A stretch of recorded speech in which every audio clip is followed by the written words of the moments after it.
நீங்கள் தவறவிட்ட எபிசோடுகளை இப்பொழுதே காணுங்கள் உங்கள் Tandivan.com மற்றும் Tandivan யூடியூப் சேனலில்.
ஆஹா, நீ இங்கே தான் இருக்கியா? நான் வருவேன்னு உனக்கு எப்படி தெரியும்?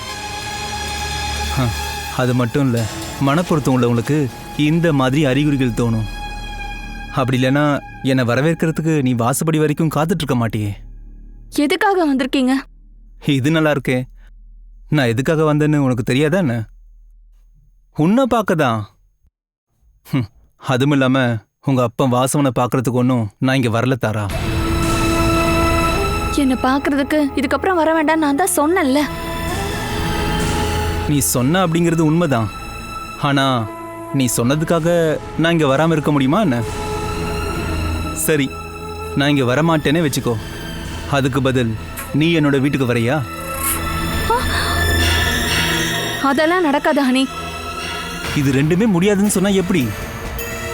உன்னை பார்க்காம பேசாம உன்கிட்ட பழகாம என்னால எப்படி வாழ முடியும் தாரா? ஹனி, இதுக்கப்புறமாவது யதார்த்தத்தை புரிஞ்சுக்கோ. இதுக்கு முன்னாடி நம்ம காதலிச்ச நிலைமை ஒண்ணு இப்போ இல்ல. நான் இப்போ ஒருத்தரோட பொண்டாட்டி. எனக்கும் சில கோட்பாடுகள் நிறைய இருக்கு. இந்த மாதிரி விஷயம்லாம் முன்னாடி இருந்தது இல்லையே தாரா. அது எல்லாத்தையும் தாண்டி தானே நம்ம லவ் பண்ணதும். இப்போ நீ இப்படி பேசுற. ஆனா இப்ப என்ன ஆச்சு? இந்த விஷயத்தெல்லாம் தாண்டி வர நீ பயப்படுற. நீ என்ன இது வரைக்கும் உள்ள கூட வர சொல்ல.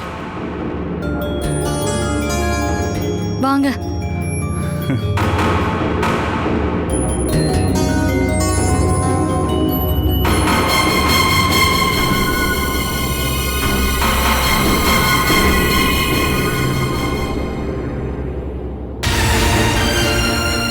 ஹனி, நான் தான் சொன்னேன்ல, நான் ஒருத்தரோட பொண்டாட்டி. எனக்குன்னு சில விதிகள் இருக்கு, கடமைகள் இருக்கு, கட்டுப்பாடுகள் இருக்கு. இது எல்லாத்தையும் தாண்டி வர்றது சாதாரண விஷயம் இல்ல. இப்ப நீ எதுக்காக பயப்படுற? உன் கூட நான் இருக்கேன்ல. உனக்கு ஒரு ஆபத்தும் வராம நான் பாத்துக்கிறேன் தாரா. அதுவும் நீ என் லவர் ஆச்சே. என் வீட்டுக்காரர் இப்ப வந்துருவாரு. உன்னோட வீட்டுக்கார் கஜா குறைஞ்சபட்சம் சாயங்காலம் 4 மணிக்கு வரமாட்டாருன்னு எனக்கு நல்லாவே தெரியும். கஜாவோட போட்ல ஒன்று நேற்று கரையில் நின்றுட்டு இருந்துச்சு. அதோட இன்ஜின் ரிப்பேர் ஆயிடுச்சு. அதை சரி பண்ணுறதுக்காக டெக்னீஷியனை கூட்டிட்டு அந்த இடத்துக்கு போயிருக்காரு உன் ஹஸ்பண்ட். அதை பார்த்து உறுதி பண்ணதுக்கப்புறம் தான் நான் இங்கே வந்திருக்கேன். அப்பா சில சமயம் உன் அப்பாவும் வரமாட்டாருமா. அதையும் பார்த்துட்டு தான் நான் இங்கே வந்திருக்கேன். ஒருவேளை உங்கள் அப்பா இங்கே வந்தாருன்னா அவர் கன்னத்தில் அறைய கூட தயங்க மாட்டேன். பழைய கணக்கு எல்லாமே முடிக்காமல் இருக்குல்ல, அன்னைக்கு அவங்க என்னை அடிச்ச அடிக்க எல்லாமே இன்னைக்கு நல்ல பலம் வந்திருக்குன்னு நான் அவர்கிட்ட சொல்லுவேன்ல. அதனால உன்னோட அப்பா இங்க வந்தாலே எனக்கு சந்தோஷம்தான். ஹனி ப்ளீஸ் என்னை விட்டுட்டு போயிரு. என் வாழ்க்கையை நாசம் பண்ணிடாத. என்ன நீ உயிர்க்குயிரா காதலிச்சிருந்தா என்னோட நிம்மதியை இல்லாம பண்ணிடாத. ஹனி நீ போ ப்ளீஸ். நீ எதுக்காக இப்படி பயந்துட்டு இருக்க? உன் கூட தான் நான் இருக்கேன்ல. உனக்கு என் மேல நம்பிக்கை இல்லையா? உனக்கு எந்த ஆபத்தும் வராம நான் உன்னை பாத்துக்கிறேன். நாம 2 பேரும் ஒன்னா வாழணும்னு ஆசைப்பட்டோம்ல. உங்க அப்பாவும் அண்ணனும் சேர்ந்து என்னை அடிச்சு போட்டுட்டு அது இல்லாம பண்ணிட்டாங்க. நாம 2 பேரும் ஒன்னும் தனியா போகலன்னு நாம நிரூபிச்சாகணும் தாரா. தாரா, நீ எதுக்கு இப்படி பயப்படுற? இதுக்கு முன்னாடி என்னை விட உனக்கு தான் தைரியம் அதிகமா இருந்துச்சு. உனக்கு ஒரு கல்யாணம் ஆனதும் உன்னோட தைரியம் எல்லாமே குறைஞ்சு போச்சா? அப்பனா ஒன்று பண்ணலாம். அந்த உறவு உனக்கு எதுக்கு? அவனை போ சொல்லிடு. உனக்காக நான் இருக்கேன்.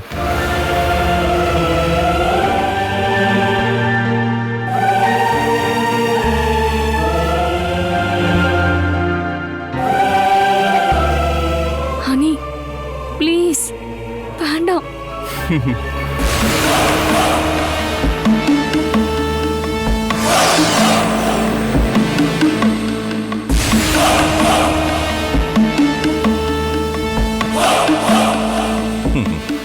இருந்தாலும் இங்க பாரு மகி, நீ இப்படி போய் ஏமாந்துட்டு வந்திருக்கிய.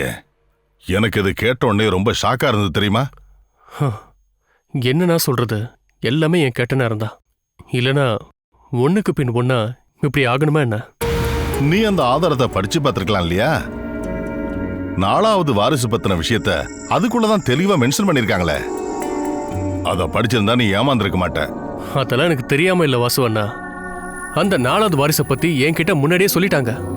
ஆனா 10 வருஷத்துக்கு முன்னாடி ஊரை விட்டு போயிட்டதாவும் செத்து போயிட்டதாவும் கேள்விப்பட்டதா அந்த புரோக்கர் எங்ககிட்ட சொன்னதால நாங்க அவரை முழுசா நம்பிட்டோம். இப்படி ஏமாறும்னு எதிர்பார்க்கவே இல்லை. இந்த புரோக்கருங்க சொல்ற வார்த்தையெல்லாம் கேட்டுட்டு நீ இப்படி ஏமாறலாமா சொல்லு? ஒரு வீட்டை சேல்ஸ் பண்ணாலே அதுக்கான கமிஷன் கிடைக்கும். அதுக்காக அவங்க என்ன பொய்ய வேணாலும் சொல்லுவாங்க. அது அவங்க தொழிலோட ஒரு பகுதி. இந்த மாதிரிதான் சொல்லி நம்ப வைப்பாங்க. எல்லாத்தையும் சேர்த்து எவ்வளவு கொடுத்த? ரெஜிஸ்ட்ரேஷன் முதற்கொண்டு 67 லட்ச ரூபா நான் செலவு பண்ணிருக்கேன். சுருக்கமா சொல்லணும்னா எல்லா பணமும் போயிடுச்சு. ஒரு காலத்துல எப்படி இருந்தீங்க, இப்போ வாடகை வீட்டுல இருக்கீங்க. உண்மையை சொல்ல போனா உங்க குடும்பத்துல இருக்க எல்லாருக்கும் கெட்ட நேரம் நடக்குது மகி. உங்க அம்மா போனல இருந்து ஆரம்பிச்சதுதான் இந்த சரிவு. நாங்க சரிவை வேணும்னு சந்திக்க வச்சாங்க அந்த கிருஷ்ணா. இது எல்லாத்துக்கும் அவதான் காரணம். இந்த பிசினஸ்லயும் அவ இன்வால்வ் ஆயிருக்கலா? அந்த மாதிரி பிளான் எதுவும் பண்ணாலா என்ன? 4வது வாரிசு வரதா அவதான் எனக்கு ஃபோன் பண்ணி இன்ஃபார்மே பண்ணா. எனக்கு நல்லா தெரியும் என்ன காலி பண்றதுக்கு தான் 4வது வாரிசை தேடி கண்டுபிடிச்சு அவ கூட்டிட்டு வந்திருக்கா. அவ அதுலயும் சாதிச்சிட்டால. வருஷ கணக்கா யாராலையும் கண்டுபிடிக்க முடியாத அந்த ஆளை இவ எப்படி கண்டுபிடிச்சா? அதுதான் எனக்கு புரிய மாட்டேங்குது. இந்த உலகம் முழுக்க அவளுக்கு கண்ணு காது இருக்க மாதிரி தெரியுதா? அவ சம்பந்தப்பட்ட யாராவது ஏதாவது பண்ணாங்கன்னா உடனே அவளுக்கு தெரிஞ்சிடும். அதுக்கு அவகிட்ட ஆளுங்களும் இருக்காங்க. நீங்க என் விஷயத்த பாருங்க. நான் வீடு வாங்குற விஷயம் எனக்கு, பாமா, ராகுலுக்கு மட்டும்தான் தெரியும். மத்த யாருக்குமே தெரியாது. இருந்தாலும் கிருஷ்ணா அதை தெரிஞ்சுக்கிட்டா. அதை எப்படி செய்யலான்னு பிளான் பண்ணா. யாருக்குமே தெரியாத அந்த ஆளை கேரளா மாதிரியான ஊர்ல கண்டுபிடிச்சு அவ கூட்டிட்டு வந்துட்டா. இது எல்லாமே ஒரு வாரத்துல நடந்துச்சுன்னு சொன்னா அவ டேலண்ட நான் கண்டிப்பா பாராட்டியே தருவேன். அவ இவ்வளவு பெரிய பாறையா வருவா அப்படின்னு நமக்கு எப்படி தெரியும்? அப்படி தெரிஞ்ச அவளை அன்னைக்கு தீர்த்திருப்போம், வேற யாருக்கும் தெரியாம. அவ கை காலை கட்டி மாப்பிள்ளையோட போட்ல நடுக்கடலுக்கு கூட்டிட்டு போய் கல்ல கட்டி இறக்கிட்டா யாருக்கு தெரிய போகுது? சுனாமியே வந்தாலும் அவ மேல வரமாட்டா. அன்னைக்கு அப்படி பண்றதுக்கு யாருக்குமே தோணல. அப்படி தோணாம ஒன்றும் இல்லை. மறையூர் பைரவனுக்கு அவளை வித்து ராஜு காசு வாங்க பார்த்தான்ல, அப்புறம் என்னாச்சு? சரியான நேரத்துல அச்சுமா மாங்க வந்து காப்பாத்திட்டாரு. இருந்தாலும் ஒரு விஷயம் உண்மை, அவருடைய பிளான் எல்லாமே ரொம்பவே ரகசியமானது. யாருக்கும் எந்த தகவலும் தெரியாது. நீங்க 3 பேரும் ஜாக்கிரதையா இருக்கணும். அவளுடைய பகை உங்ககிட்ட தான். மேலங்குளத்துல இருக்கும்போது நீங்க அவளை கொஞ்சம் நஞ்சமா கஷ்டப்படுத்துனீங்க. பணம் சம்பந்தப்பட்ட விஷயத்துல அவ உங்களை விடுறதுக்கு கொஞ்சம் கூட வாய்ப்பே கிடையாது. நீங்களும் அவளுக்கு நிறைய பிரச்சனை கொடுத்துருக்கீங்கன்னு அவளுக்கும் தெரியும்ல. அவளை சீக்கிரம் எதையும் மறக்க மாட்டா. சரிதான். அசோகனோட அந்த பழைய கேஸ ரீஓபன் பண்ண முயற்சி பண்ணிட்டு இருக்கா. அசோகனை எப்படியாவது காப்பாத்தியே ஆகணும்னு அவ சுத்திக்கிட்டு இருக்கா. சுப்ரீம் கோர்ட்ல அவ அப்பீலும் பண்ணிருக்கா. வக்கீல் ஆபீஸ்ல இருந்து இந்த தகவலை நான் தெரிஞ்சுக்கிட்டேன். அப்படி ஒரு சந்தேகம் உங்க மனசுல இருந்தா ஒரு சந்தேகமும் வேண்டாம், அவ கண்டிப்பா அதை பண்ணுவா. அதுக்காக என்ன பண்ணுன்னு அவளுக்கு நல்லாவே தெரியும். ஒரு காலத்துல எங்க வீட்டு கிச்சன்ல பயந்து வாழ்ந்துட்டு இருந்த அந்த பொண்ணு இந்த அளவுக்கு புத்திசாலியா எப்படி மாறினான் தான் எனக்கு புரியல. உண்மையிலேயே அவ அந்த பொண்ணு தானா, இல்ல தமிழ்நாட்டுல இருந்து திரும்ப வந்தது அவ உருவத்துல இருக்கிற வேற ஒரு பொண்ணா? அந்த வீட்டுல இருக்கிறப்போ அவளோட புத்திய பாக்குறத விட அவ கஷ்டப்படுறத பார்க்க தானே நீங்க ஆசைப்பட்டீங்க. இவ ஒரு கால சர்பம் மாதிரி நம்மளே திரும்ப கொத்துவான்னு யாருக்கு தெரியும் வாசுவனா? அவளை இப்படியே விட்டோம்னா சரி வராது மகி. அத பத்தி யோசனை பண்ணதான் நாங்க வந்திருக்கேன். ஒரு நிமிஷம். ஹலோ, நான் தான் கிருஷ்ணா. யாரு? உங்களுக்கு காது சரியா கேட்கலையா வாசவா? வயசானதுனால கேட்கலையோ? ஒன்றும் இல்லை, ஒரு ENT ஸ்பெஷலிஸ்ட போய் பார்த்தா மட்டும் போதும், சரியாக வாய்ப்பு இருக்கு. என்ன பண்ணலாம்னு நான் முடிவெடுத்துக்கிறேன். நீ உன் வேலையை மட்டும் பாரு. இங்க பாருங்க, நான் இப்போ என்னுடைய வேலையை தாங்க பார்த்துட்டு இருக்கேன். அப்பதான் உன்னோட வீட்ல ஒரு ரகசிய மீட்டிங் போயிட்டு இருக்கிறது என் காதுக்கு வந்துச்சு. ஏன் வீட்லயா ரகசிய மீட்டிங்கா? ஆமா, அது ரகசிய மீட்டிங்கே தான். அவங்க யாருன்னு தெரிஞ்சுக்க விரும்புறியா? அது வேற யாரும் இல்ல, உன்னோட ஒரே ஒரு மகளும் மேலங்குளத்தோட இளைய மகனோட பொண்டாட்டி. அவளை பார்க்க யாரு வந்திருக்கான்னு தெரியுமா? கொஞ்ச வருஷத்துக்கு முன்னாடி நீயும் மகனும் சேர்ந்து அடிச்சு கொல்லான்னு முடிவு பண்ண அவளோட காதலன் இருக்கான்ல, அனிருத், அவன் தான் வந்திருக்கான்.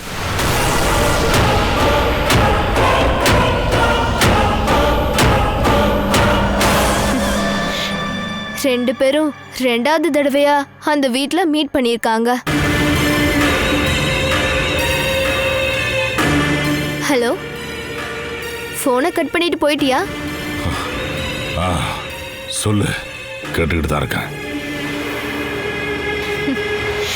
அங்க இருந்து நாரதர் வேலை பார்க்காம சீக்கிரம் உன் வீட்டுக்கு போ.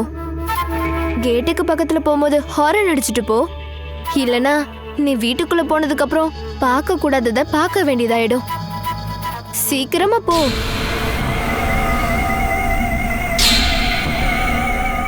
வாசுவனா, என்னாச்சு? மகி, நான் அவசரமா ஒரு இடம் வரைக்கும் போகணும், அப்புறம் பேசுறேன். அண்ணா ஒரு நிமிஷம்.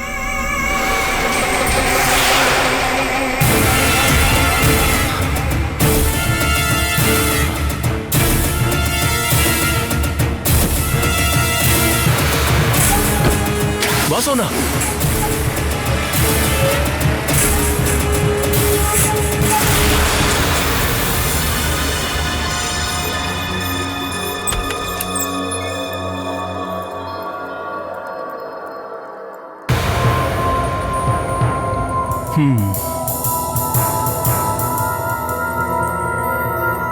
போயிட்டு வரேன். நான் மறுபடியும் வருவேன்.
என்னடி நீ என்ன பார்க்கல? என்ன ஆஹா, இல்லையே, நான் கார்ல வந்து இறங்குனத நீ பார்க்கல?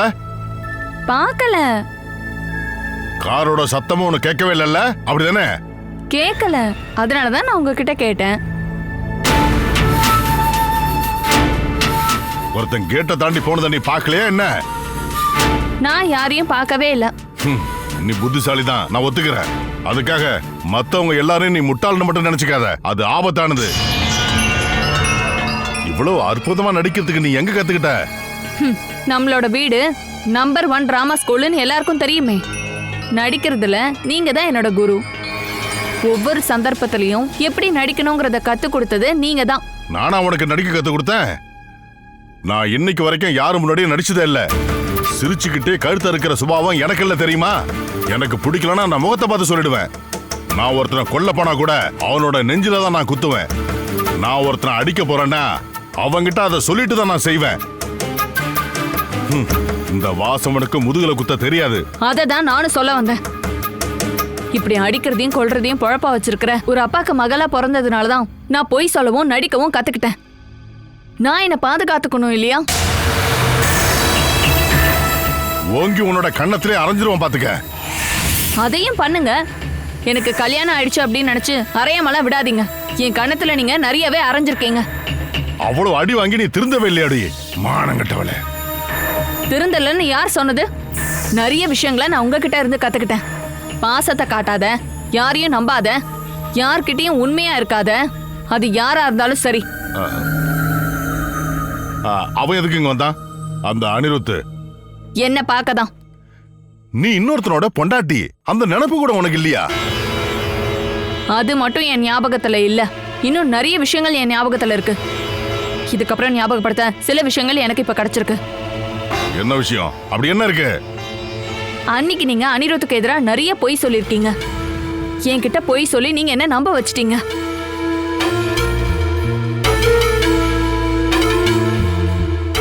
ஓஹோ, இதெல்லாம் உன்கிட்ட அவன் சொல்லிட்டானா? ஆமா, ஹனி எல்லாத்தையுமே சொல்லிட்டாரு. நீங்களும் அண்ணனும் அவரை ஏமாத்தின விஷயத்த பத்தி ரவுடிங்களை அனுப்பி அவரை அடிச்சு கொல்ல முயற்சி பண்ணிருக்கீங்கல்ல. அவர் செத்துட்டாருன்னு நினைச்சு அவங்க விட்டுட்டு போயிட்டாங்க. யாருக்கு என்ன தெரியும்? உன்னை கைக்குள்ள போட்டுக்கிறதுக்காக அவன் நிறையவே பொய் சொல்லியிருக்கான். அதுக்கெல்லாம் எப்படி நான் பொறுப்பாக முடியும்? நீங்க அணிய மட்டும் இல்ல, அவரோட குடும்பத்தையே இல்லாம பண்ணிட்டீங்கல்ல. எனக்கு தெரியாது. என்ன சிரிக்கிற? அது வந்து நீங்களும் ரொம்ப நல்லா நடிக்கிறீங்களே நினைச்சுதான் சிரிச்சேன். ஒருவேளை அன்னைக்கு நான் அந்த மாதிரி ஏதாவது பண்ணிருந்தேன்னா அது உன்னோட எதிர்காலத்துக்கு தான் நான் பண்ணிருப்பேன். உனக்கு நல்ல வாழ்க்கை கிடைக்கதான் அப்படி பண்ணிருப்பேன். அந்த நல்ல வாழ்க்கை எனக்கு கிடைச்சுதா என்ன? அதுல உனக்கு என்ன சந்தேகம்? அன்னைக்கு சிவானனை கொன்ன அசோகனுக்கு எதிராக பொய் சாட்சி சொல்றதுக்கு உங்களுக்கு என் புருஷன் கஜா தேவைப்பட்டாரு. வாக்கு மூலத்தை அதுக்கப்புறம் மாத்தி சொல்லாம இருக்கிறதுக்காக நீங்க அவருக்கு கொடுத்த பரிசு தானே நானு.